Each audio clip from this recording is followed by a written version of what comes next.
Steven Spielberg.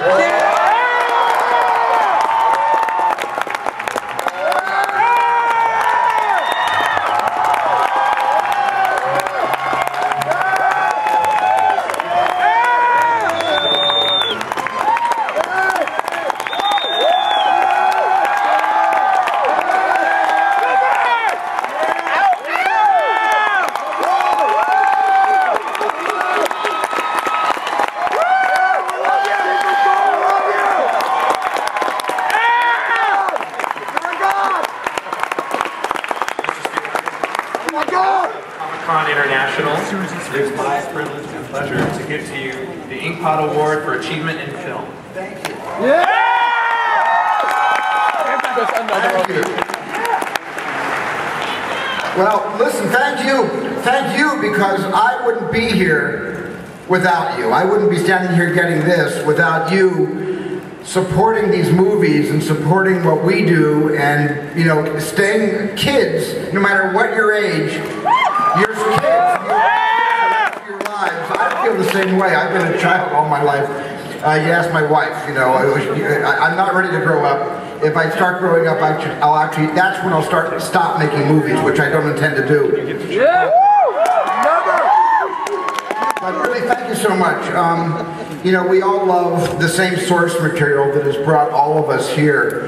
And the source material has always been the collective imaginations of so many brilliant, brilliant artists and storytellers that have just given us our waking hours, our dream state hours, so much material to live by. And I just feel very lucky that I can be a part of you. I feel like I should be out there in the audience with you. And we love you! We're all in the same world together, and let's keep working together. Thank you for this. Thank you so much.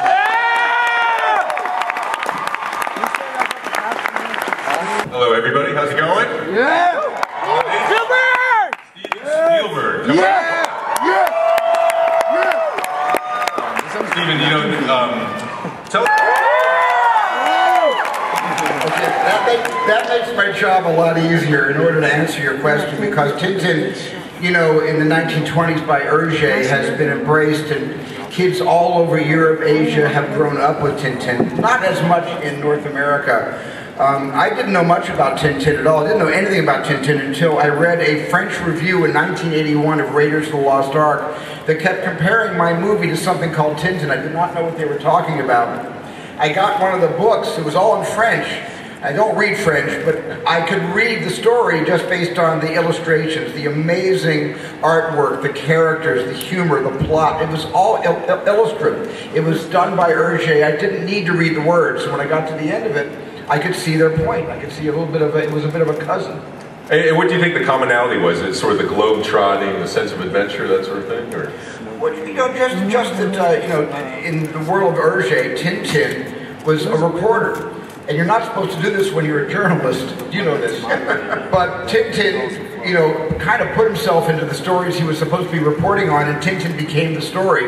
In a sense, Indiana Jones is sent out to, you know, to find and unearth some kind of antiquity, often a paranormal antiquity, and he gets very, very involved more in the story of the adventure than in the mission of what he's actually trying to accomplish. In that sense, there is a kinship between both genres. You know, speaking of Indiana Jones, last month was the 30th anniversary. Oh my God! And on behalf of the world, I just want to say thanks again for that. Yeah! Thank you! It's a pretty perfect film. Now, you know, with a movie like this, it's performance capture, and we're going to talk a lot about that. You know, I guess the first thing I want to ask you, though, is when you're casting, you've never done a performance capture film like this, where do you start with casting on something like that? Well, when I'm casting something like this, you start the way you cast a normal movie. You find the best actor for the part. Because the actors simply, as you probably all know by now, the actors, you know, you don't identify, let's say, Daniel Craig, who's in our movie. You won't see Daniel's face, but you'll actually see every nuance of his performance through the very thin digital skin of the character that was created by Weta, Peter Jackson's company. But you know, you also, in order to, I had to make the decision, do I shoot this movie live action with a digital dog, or do I shoot this movie, do I animate the film? And so I went to Weta and I asked them to do me a test. Show me what a digital dog looks like up against a human character, preferably a character in a costume from Tintin. Okay. And that's how I started this entire process. And when was that? That was 6 years ago. That was a long time ago. Well, you know, we actually have that, don't we? Don't we have that test? I think you want to see the test? Yeah! Well, I think we should do this.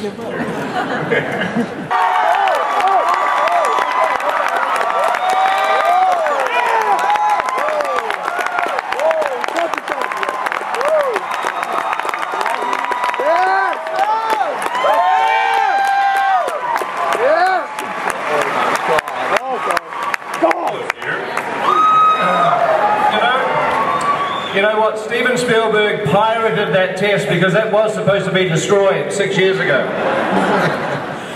Dear oh dear. It was when Steven saw that plonker on screen that he decided this film could never be live action. Ladies and gentlemen, Peter Jackson, obviously. Welcome to... Peter, we know you have your hands full in New Zealand. It's wonderful to see you here. It probably speaks to how excited you are about this collaboration. Tell us a little bit about working with Steven on this. That must have been very exciting for you. Oh, well, obviously working with Steven's been pretty amazing. You know, I think he shows real promise. If he decides to stick with filmmaking, I think he could really go places. No, it's been absolutely fantastic. You know, the weird thing is that because Steven got the rights to Tintin back in 1983. I mean, I was a young filmmaker. I was actually halfway through making Bad Taste back then, and so I read magazines, you know, read stories about Steven and hear about him making Tintin. So I was a huge Tintin fan. I read the books, collected the books since I was 5 or 6 years old, and I was looking forward to Steven's Tintin movie. I was kind of looking forward to it for a quarter of a century. And you know, you can't imagine the mind-blowing moment when Steven invited me on board. You know, very difficult decision, had to think about it for 2-3 seconds. But it's been an absolute joy. Absolute pleasure. You know, in a sense, what really bonded us on this is we come at it different ways. Peter learned how almost to reading Tintin when he was a little boy, and I came at it as an adult from the story I just told you, but in the sense that we're both Tintin fans, and that's the reason we collaborated on this from the very beginning. What did you see as the biggest challenge with this particular property or this project? Well, I think it was just getting the story told to the extent that we wanted the movie to look like the drawings in the Hergé albums and all the Hergé adventures.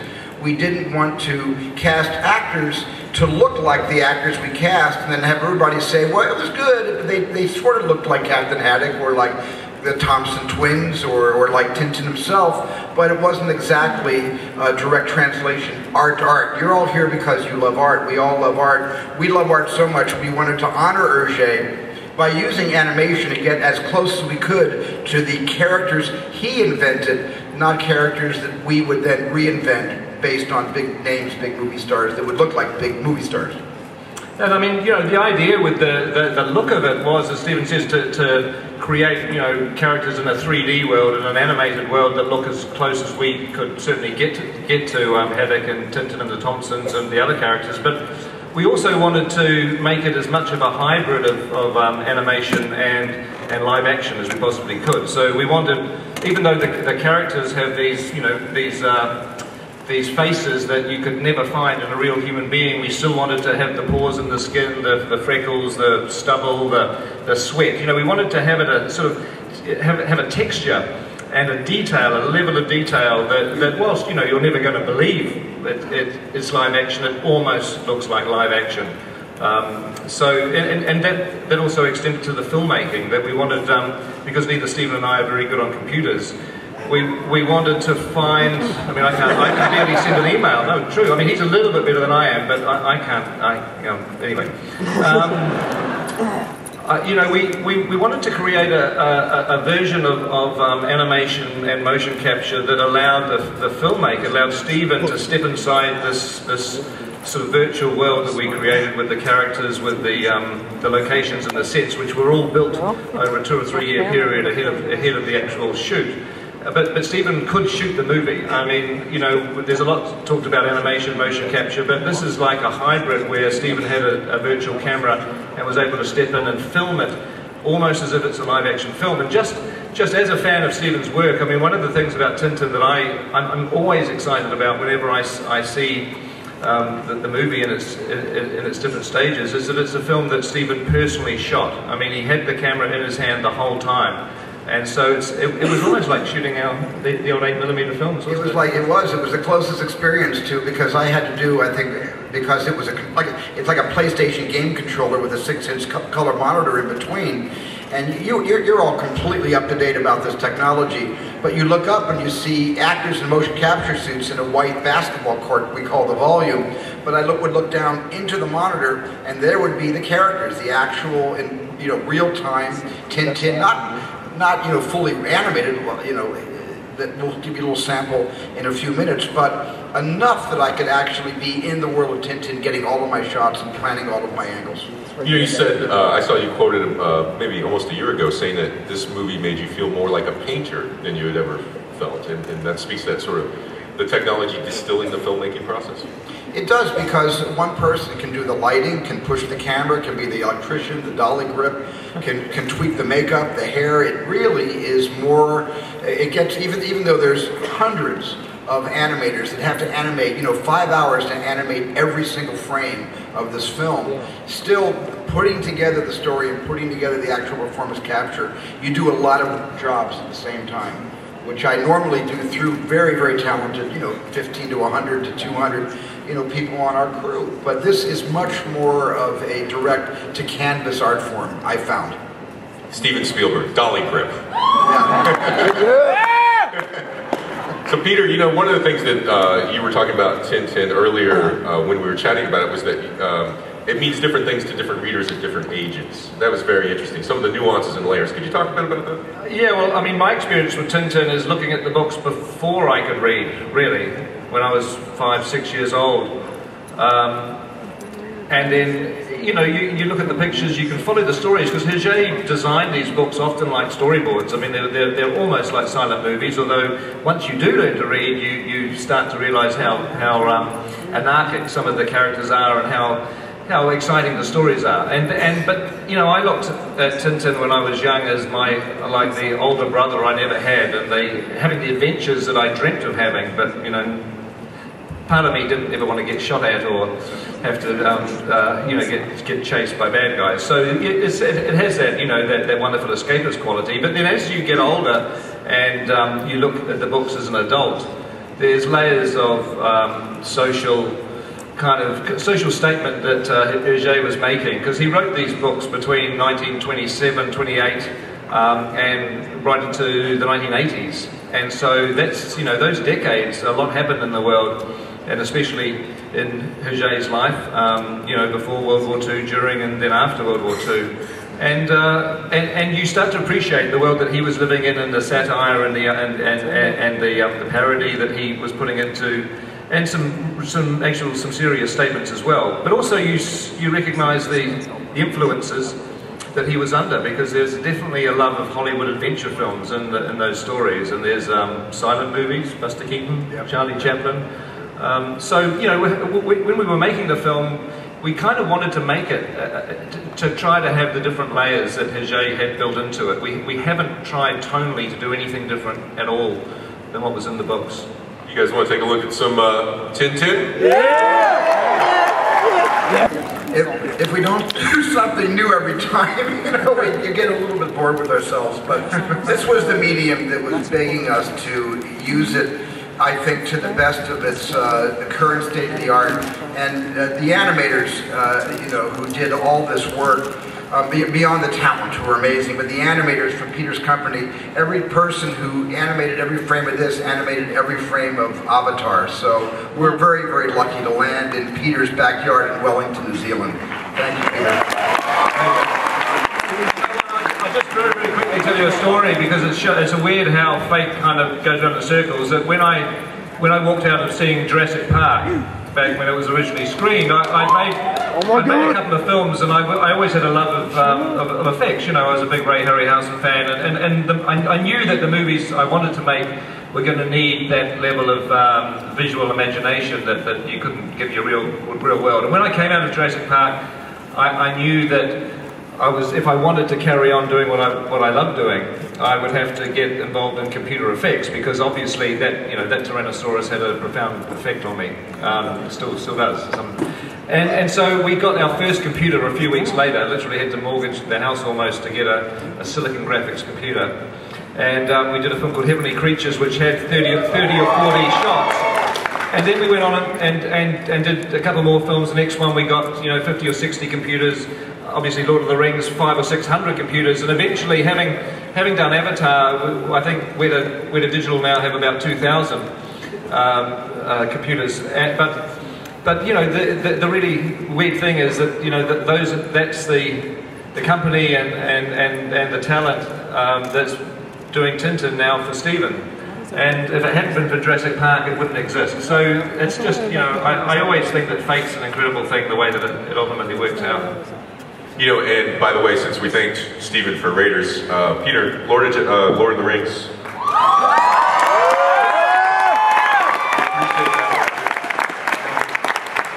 But Steven, watching that footage, there's like a real velocity and impact to the action, and the camera movement's interesting.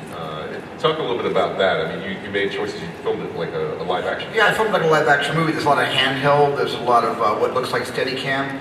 It was just using the tools, using new tools, but in a way I know how to tell my stories with. And so, we had to certainly keep up with the state of the art, but the process of telling the story was done in a way that I'm most comfortable with, which is why I wanted to be in the volume with the actors, only 4 or 5 feet away from them, this little game controller getting all of my shots.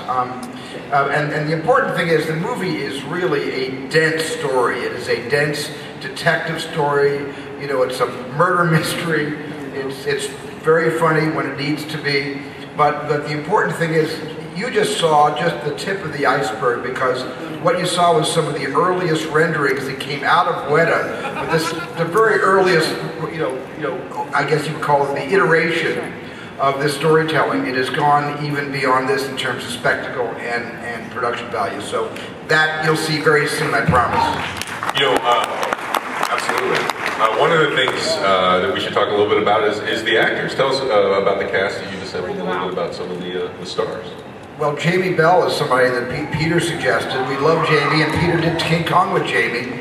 And Jamie is Tintin through and through, even Tintin when he didn't have his performance captures on, right, Peter? Jamie's fantastic. I mean, the great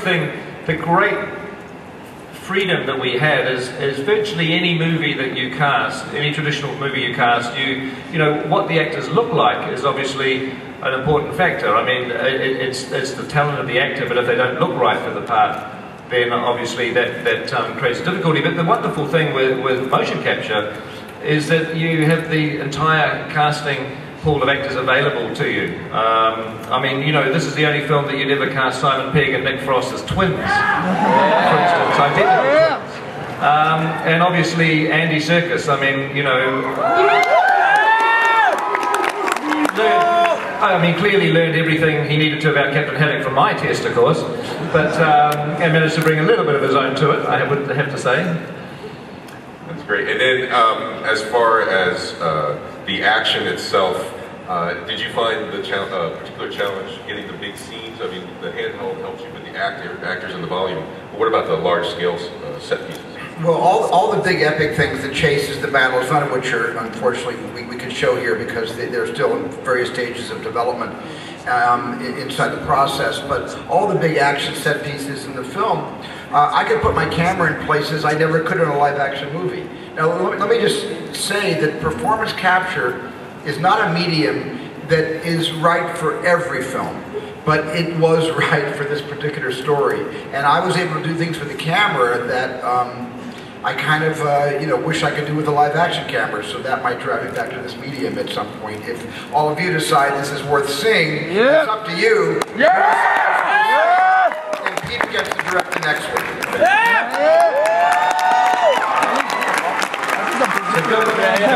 I definitely want to make my turn to the film. Please, please. You know, both you guys are known for your collaborations with other people, you know, be it District 9 or Super 8 or all the many different things that you guys do. Yeah. You know, and all of us are sort of fascinated by your careers. Tell us about this particular collaboration, the physics of it, and sort of the maybe how it came across, how it worked out. Did you guys take to each other pretty quickly? Yeah, I mean, I first met Peter when I was standing at the microphone like this at the Kodak Theater, and I, you know, took my hand and shook his while I handed him his Academy Award for Lord of the Rings. With about 800 million people watching. Not the most intimate way to meet somebody, especially someone that I've admired for the majority of my life. Well, I think when we figured out that this was something that we loved equally, the collaboration was effortless. Except for one person, my actually my best friend George Lucas. This is the best collaboration I have ever had, and we worked, side by side, creatively, making every single decision from the beginning of the screenplay process, written by Stephen Moffat, Joe Cornish, and Edgar Wright, to the approval of all the shots that is ongoing right now. This has been such a wonderful treat for me, a real honor for me to work with this guy. It's just like working with your brother. It's very, very easy. I guess in New Zealand, there's a lot. The energy in New Zealand isn't exactly the hyper energy of Los Angeles. No, thank God. I've had to re-energize myself to be able to speak the same language. Well, fantastic. Well, pretty soon we're going to take some questions from the audience, and I would remind you that questions do end in a question mark, and that it should actually be a real question, not a statement or a proposal or a pitch. A couple questions about some other things you have coming. Peter, The Hobbit.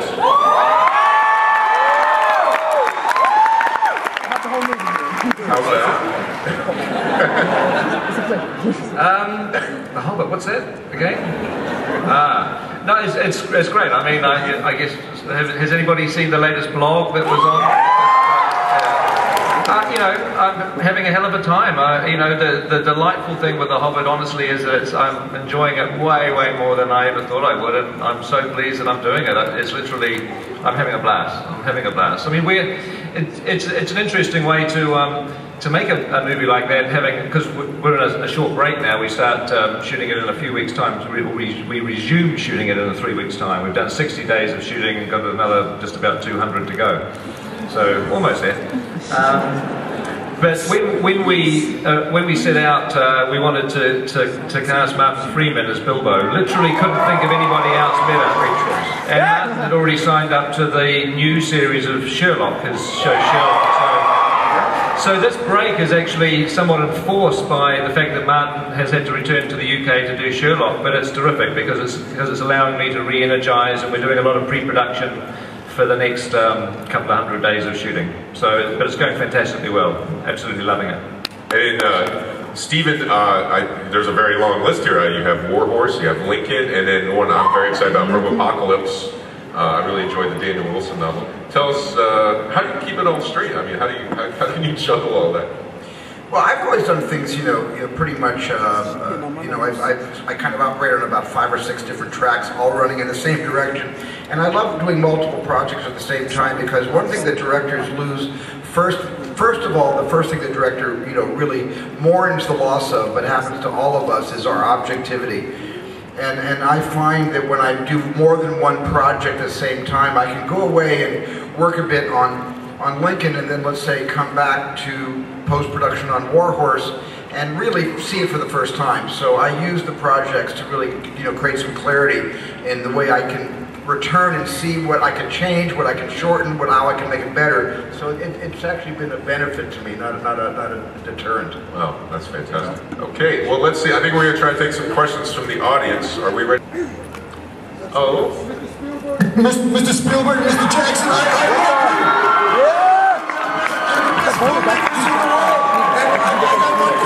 I got a question for you, but I'm sorry, I'm so nervous here. Is it when he was filming Tintin, that Daniel Craig, Daniel Craig, when he met Clint Eastwood, was he wearing mocap tights? Yeah.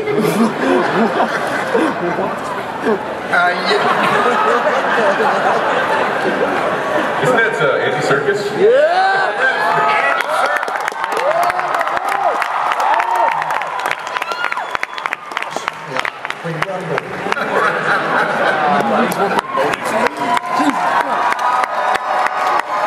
Okay, good luck beating that, sir. Better be good. Hi, how the hell do you follow that? Anyway, Peter, we're really excited for The Hobbit, but this question is for Mr. Spielberg. Firstly, thank you so much. I'm sure I speak for all of us. This is a dream. Tintin looks outstanding, as does Warhorse, but I wanted to go back and ask you a question about Jaws. You recently did a really insightful interview with Eric over at Ain't It Cool News. Yeah. Yes. And we all know that you had nothing to do with the Jaws sequels, thank God for that. But you did mention that you had an idea for a scene that might have appeared in a potential sequel. And I know you're reluctant to talk about that, but I was hoping you would share it with the fans. And if you're not willing to share that with the fans, what did you think of Richard Dreyfuss's cameo in Piranha? Okay.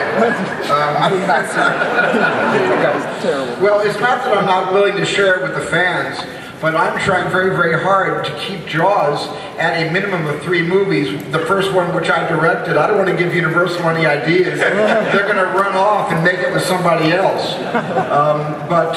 You know, there's a book that's out now, which I would say it would be suggested reading. It's almost in the form of a coffee table book, but it's a book that interviews all the people on the island of Martha's Vineyard, both who worked with us and who just observed us, insanely spending 9 months making that movie in the middle of the ocean and on shore. And I would recommend to all of you fans that it is a book that really shows what kind of a support system an entire community can be in allowing us to make our movies. It's a wonderful coffee table book about the making of Jaws.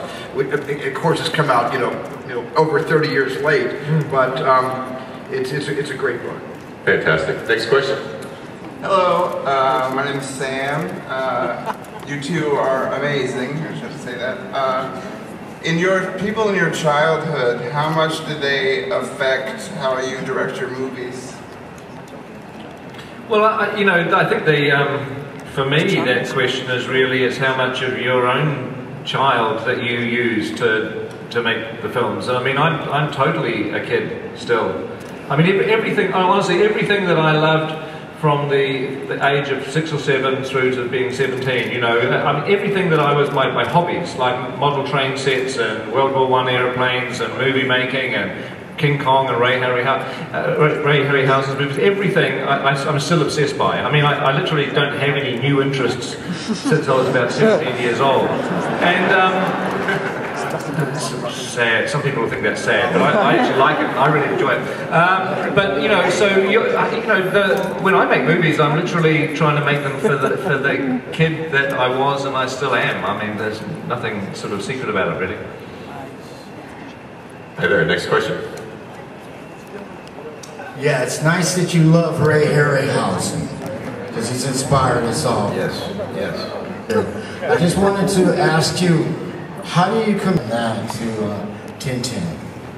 Well, you know, the evolution of this technology has come to the point where we really, you know, can be photorealistic to the extent that the animators not just create a facial character that slides into various poses or expression, but they create the musculature, they create the nerves, they actually create an anatomy that responds like we respond, or like any actor responds in a live-action movie. So the facial equivalent, as you can see on some of the footage, of an emotion, of an intensity, is exactly and absolutely lifelike. And that was just because we have evolved with this technology from the Polar Express, and the biggest quantum leap ahead, of course, were the Na'vi in Avatar. We were the very happy, you know, beneficiaries of that technology and those animators.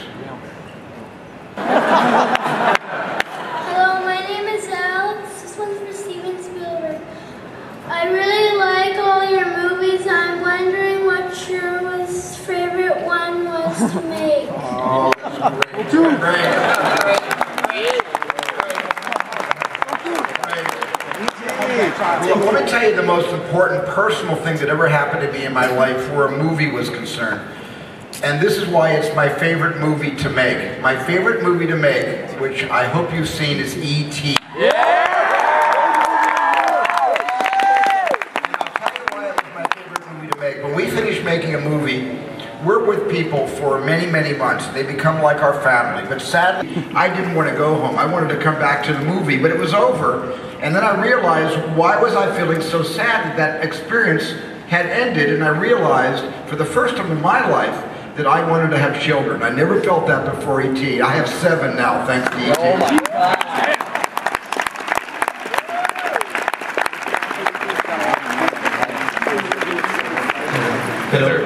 Hello, Peter. I'm Julian Lara. I'm a horror filmmaker from Spain. Hey. And I'm a big fan of you since Bad Taste. My question is, are you planning to go eventually to go back to make horror, funny, bloody movies?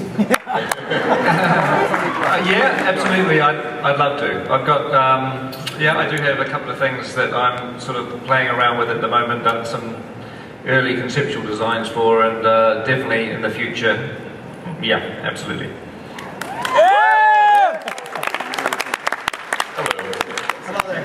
The first thing I want to say, y'all are incredible. I mean, just incredible.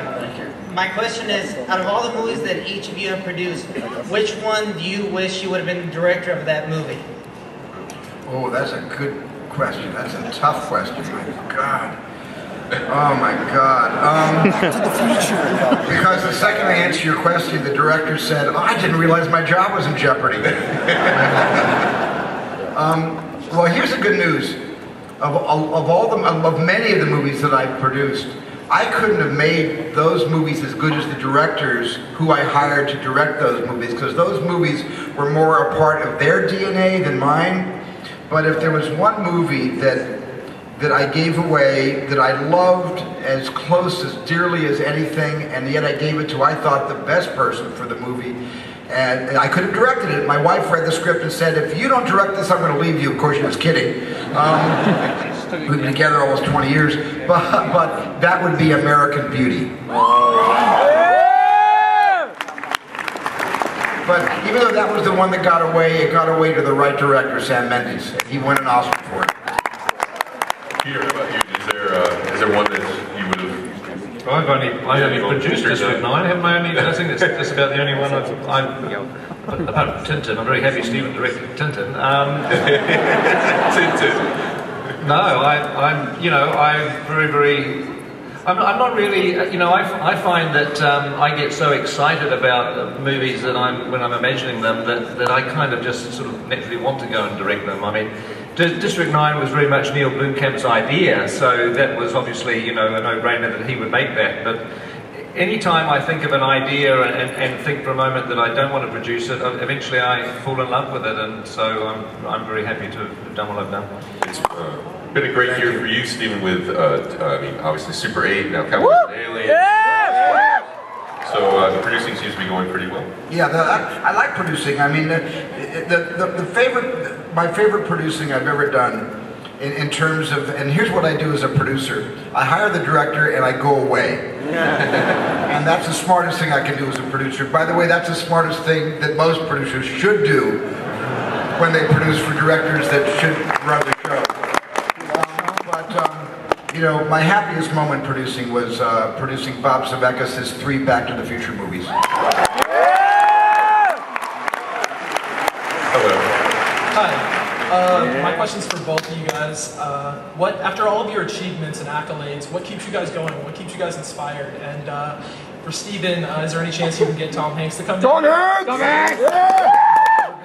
Maybe now that I've come down here, he'll come down here next year. Please, please. What keeps me going is you. If it weren't for you, I would stop. Yeah. You guys all keep us going.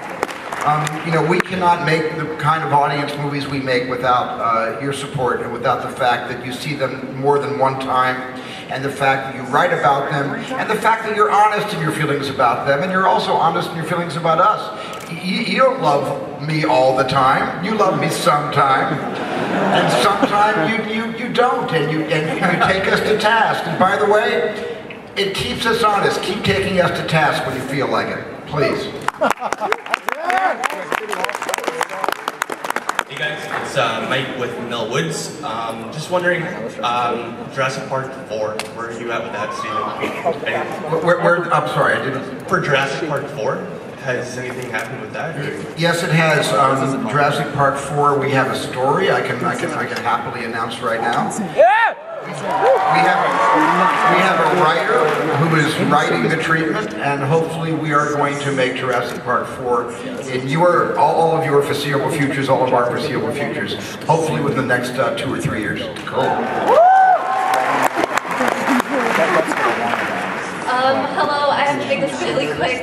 Thank you, Peter Jackson, for your work on Lord of the Rings. It's my favorite film trilogy, so thank you so much. Same thing to Steven Spielberg, thank you so much for your films. My question is, what made you film The Secret of the Unicorn as opposed to the other adventurous Tintin books such as Tintin the Picaros, Flight 714, or The Calculus Affair? Well, it was an interesting choice because there is 24 Tintin adventures and they're all different. I mean, they go to different parts of the world. Some of them are even different tones, different themes. But we wanted to start the cinematic life of Tintin, as you could say, with a story that brought Captain Haddock and Tintin together, because for us that relationship was critical. And even though Hergé started the Tintin series without Captain Haddock in the 1930s, by 1939, 1940, he developed the Captain Haddock character, and so we wanted that meeting between those two to be part of the first film. And that meeting comes from The Crab with the Golden Claws. So we've taken a section of that and we've grafted it into The Secret of the Unicorn as the body of the film, if you like, as the central part of the mystery. And The Secret of the Unicorn was really chosen for various reasons. I mean, it was a great plot, it was a great story, and Stephen and I thought of ways in which we could expand and develop it a little further, even to make, turn the book into a movie. But it also, having developed the beginnings of this relationship with Haddock and Tintin, The Secret of the Unicorn goes into Haddock's backstory, his ancestry is inherently part of the plot, and so that appealed to us because that character of Haddock is being established in the movie. So it seemed to make sense to start with that, with that combination of those two stories. Filmmakers work and that sort of thing. Well, I look at a lot of short films every year. We never had YouTube when we were first starting out, so we had to go door to door with an 8mm projector, hand carry with a screen to sit up in someone's office to try to get work. But I love the amount of freedom that technology has offered very creative people and being able to express who they are through film or video, and that's happening more today than it's ever happened in history. And what I simply look for in a short film is something that's not a send-up of somebody else's work, but is totally original. Because I'm interested in hearing the voice behind the filmmaker. Who are you in your life? What do you believe in? And you can't just believe in movies and make short films that copy other people's films, but what do you have to contribute to the dialogue, to the conversation? That's always what I look for in a short film. Yes, visual style, but also content. And can you tell a story? Do you know how to tell a story? It's more than just a lot of quick cuts. It's where's the beef, so to speak. That's what I look for. I mean, I think that, you can't actually describe ingredients that would go into a good short film. What you're looking for is you want to react to the film in a way that excites you, and that you see things in the movie that give you a sense that the person that made this film, or the people that made the movie, have a real inherent understanding of storytelling and film, and it's intangible. There's no ingredients. It's just either there or it's not, or you see a small sort of kernel of it in there. But I'll tell you what, the best thing is to make a short film. I mean, over the years, so many people have contacted me wanting to get into the film industry, and yet I just say, well, make a film. That's what you should do if you want to be a director. You're going to have a hell of a lot of drive and determination. You're going to have to be obsessed with it, because if you're not, it ain't going to happen. And if you can't get it together to make a short film, it will never happen. So if you really want to become filmmakers, or either directors or writers, or just part of the film industry, grab a camera, grab an iPhone, grab anything, and just go out and start shooting. And that's absolutely what you need to do. Good question. I think this is going to be our last question. Hello. This question is for Mr. Spielberg. Do you still like to use film?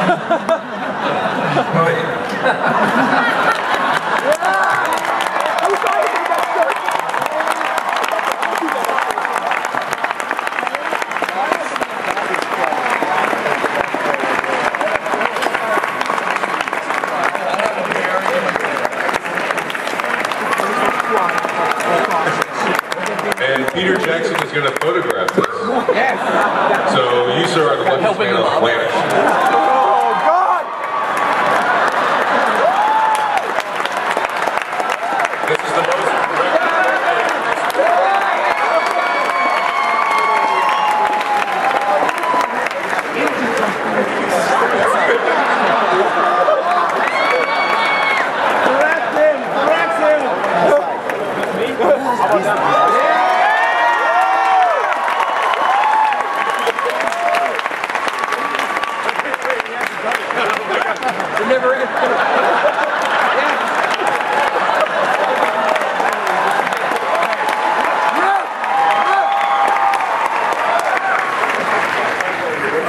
I just wanted to know if you still use film. I've used film on everything except Tintin because there is no film step in the technology. Otherwise, everything else is on film.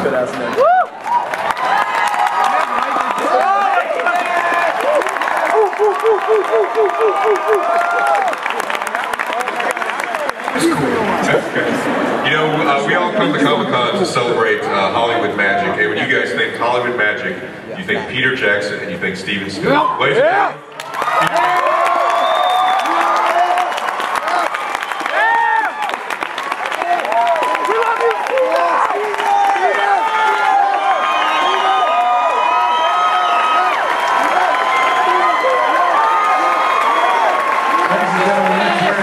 Two special guest panelists from Tintin, Mr. Steven Spielberg, Peter Jackson, our guest moderator from the LA Times and Hero Complex, Mr. Jeff Boucher, and special guest appearance by Mr. Andy Serkis.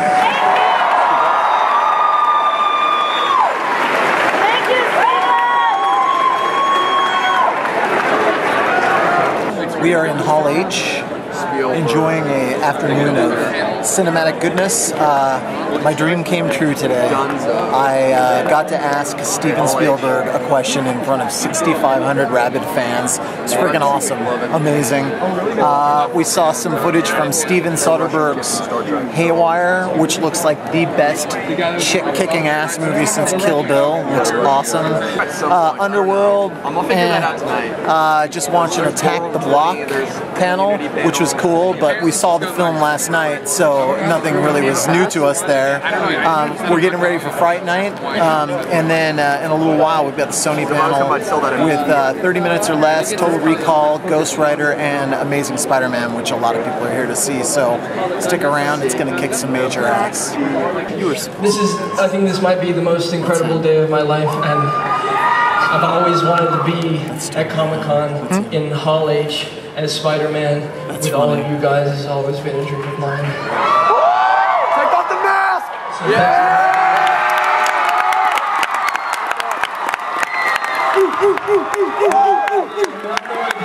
This means to me. I've always wanted to come here as a fan, and this is my first time, so here I am as a fan. I just want to say a couple of things. I'm Andrew Garfield, and I'm going to be here introducing this panel, this amazing Spider-Man panel. Stan Lee says that the reason why Spidey is so popular is because all of us can relate to him, and I agree. I needed Spidey in my life when I was a kid, and he gave me hope. In every comic I read, he was living out mine and every skinny boy's fantasy of being stronger, of being free of the body I was born into, and that swinging sensation of flight. And upon receiving his power, unlike most who become corrupted, he used it for good.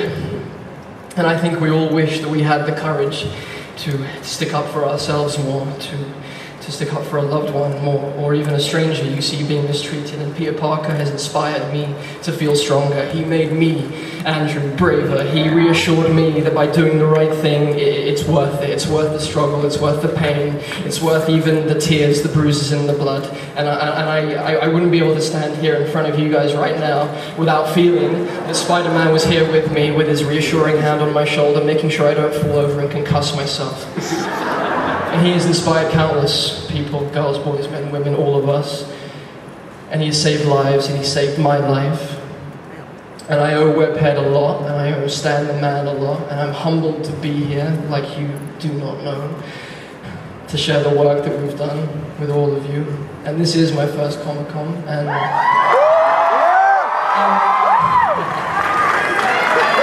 this is definitely the coolest moment of my life.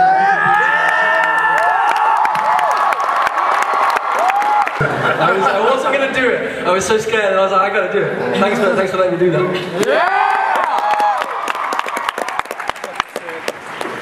Well, Mark, let's start with you.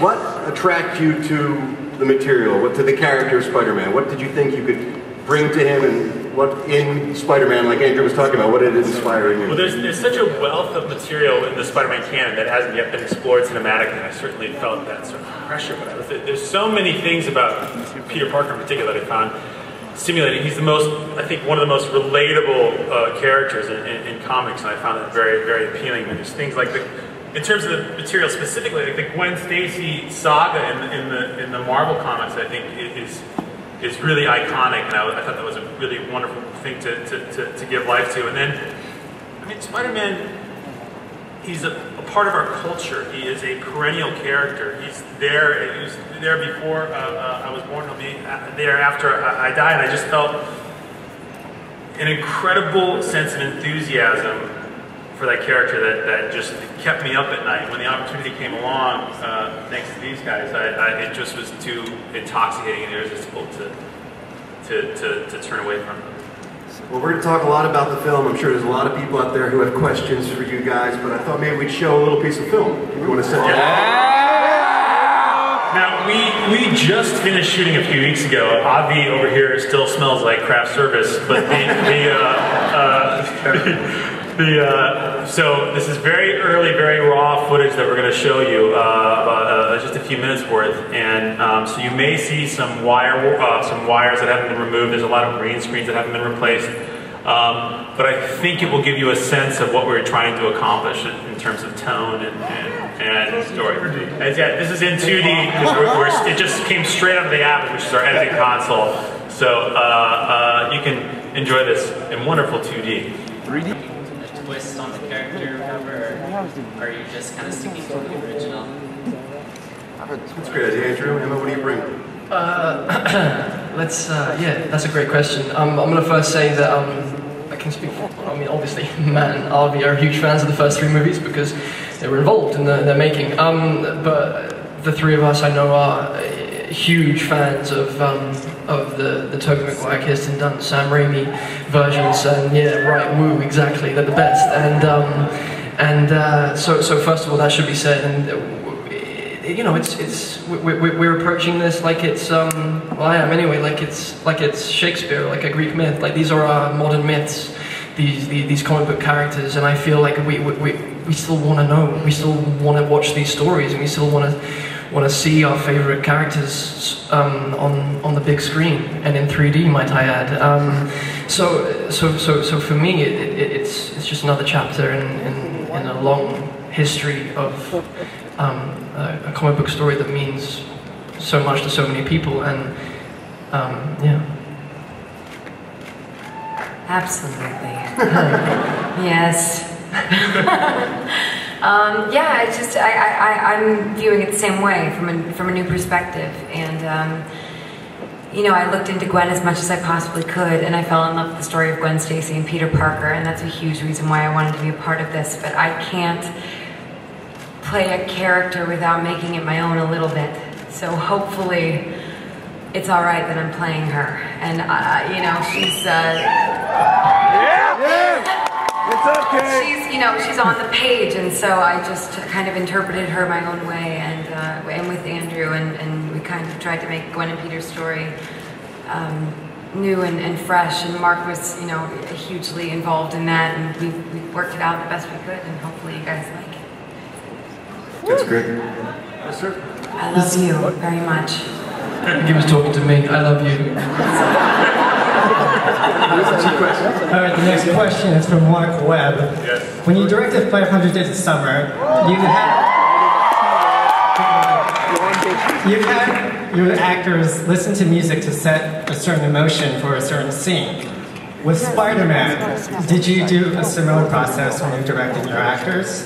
And also, has there been any talk about a sequel to 500 Days of Summer? We'll see about the sequel to 500 Days of Summer. I'm focused on one thing right now. But in terms of music, I did music videos for many, many years. Yeah! It's always been a big part of how I conceive of imagery and how I think of things. And with 500 Days of Summer, certainly it was also a big part of it. But the truth is, both these guys had music, like they would be listening to the music off camera to get themselves in the mood. Like sometimes we would play music during the while we were shooting, which the sound guy loved, but to create a mood. And like I remember asking Andrew one time, I was like, he was getting in the zone, and he listened to everything from like Sleigh Bells, not literally Sleigh Bells, the band Sleigh Bells, to Louis Prima. You know what I mean? Like it was such an incredible variety, which embodied this sort of incredible range of music. So that was interesting, and there's certainly listen, music is a big part of my life, and I think for all of us, I think it was a big way to get into the character, make it a little, He had a Ramones shirt, which he wore a lot in the movie. Which, if you guys know about the Ramones and their connection to Spider-Man, that was a great, I think, wonderful homage. What did you guys think? That was great when we had to pretend to swing when we were in fact standing on a box. Yeah, we tried a bunch of different songs, but the one that really worked out was Dance Tonight by Paul McCartney.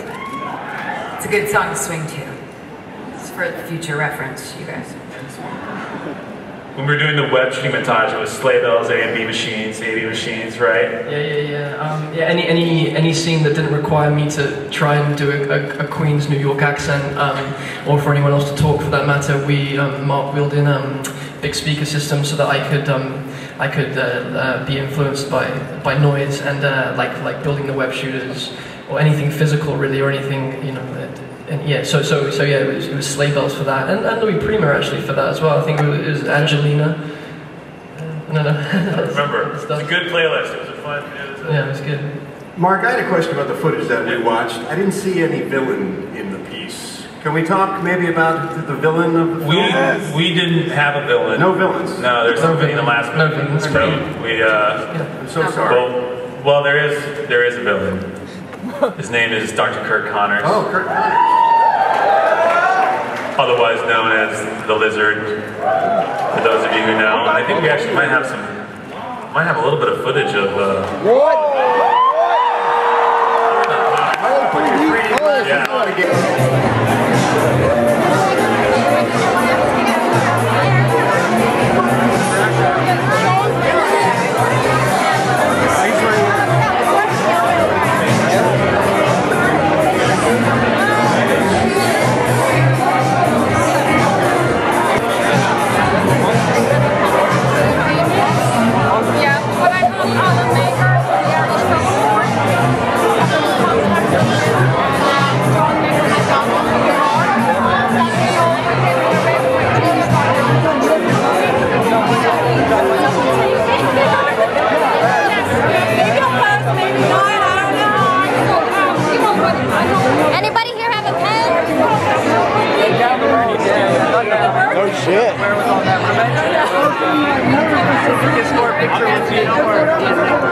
like one of the great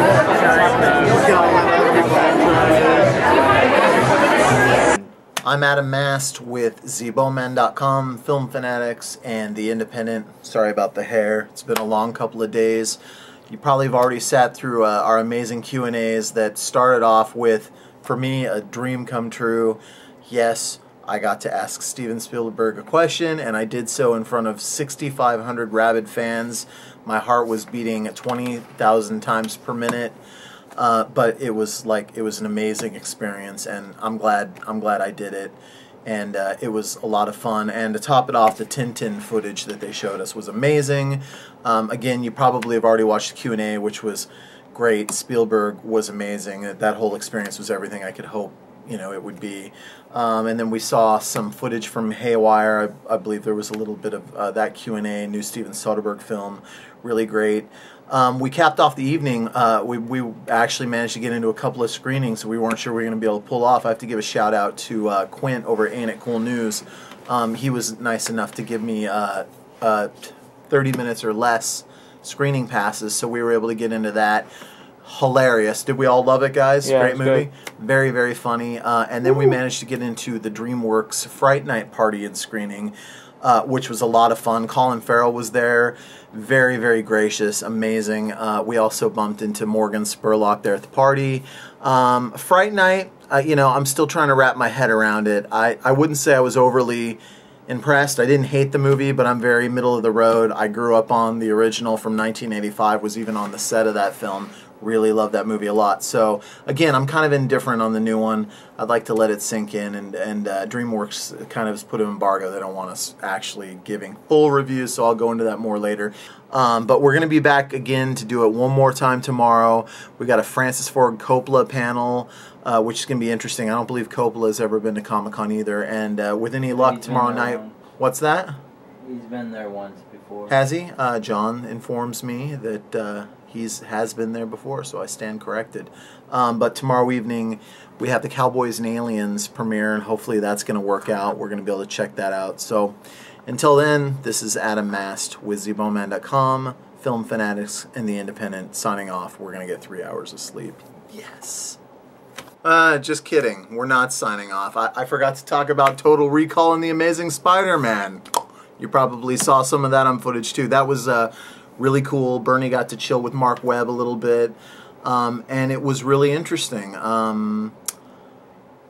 I don't know how I feel about that footage either. I got to be honest. I liked it, but it was hard to wrap my head around it because we didn't get to see a lot of scenes in context. The way everything was cut, some of it, it's hard to get a sense of the action sequences and stuff. But Andrew Garfield and help me out, Emma Stone look great. They look really terrific. And again, you'll get to see part of that. You probably watch part of that Q&A. Anyway, now I'm really signing off. So good night, everybody. Love you. Just kidding. I'm not signing off again. Sean reminded me that I didn't talk about Underworld, or what was the other one? Oh, see, you can't even remember, douche. Total Recall. No, we talked about Total Recall. Underworld. Wait, Attack the Block, which we saw. We saw a screening. So you know what? Screw this shit. I'm signing off. I'm effing going to bed. Good night.